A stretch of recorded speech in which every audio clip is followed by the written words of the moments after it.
Hi hello welcome to your kind information channel. Local market ధర మరియు corporate షోరూంల బంగారం ధర తెలుసుకుందాం. నిన్న 24 క్యారెట్ బంగారం ధర చూస్తే 7,450 రూపాయలు. 22 క్యారెట్ బంగారం ధర 6,840 రూపాయలు. ఈరోజు 24 క్యారెట్ బంగారం ధర 7,480 రూపాయలు. 22 క్యారెట్ బంగారం ధర 6,860 రూపాయలు. నిన్న ఇవాళ వేరియేషన్ చూస్తే 22 క్యారెట్ గ్రామ్కి 20 రూపాయలు పెరిగింది. నిన్న వెండి ధర వచ్చేసి కేజీ 85,000. ఈరోజు వెండి ధర వచ్చేసి కేజీ 85,500. నిన్న ఇవాళ వేరియేషన్ చూస్తే కేజీకి 500 రూపాయలు పెరిగింది.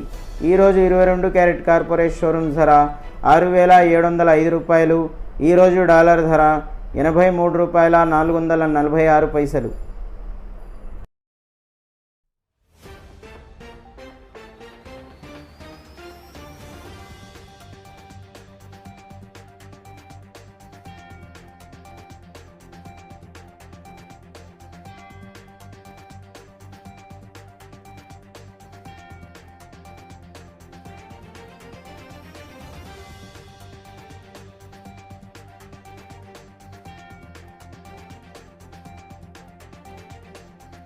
వ్యూవర్స్, మీ సపోర్ట్ మాకు చాలా అవసరం. ఇలాగే మీరు లైక్ చేయండి, షేర్ చేయండి, సబ్స్క్రైబ్ చేయండి, కామెంట్ చేయడం మాత్రం మర్చిపోకండి.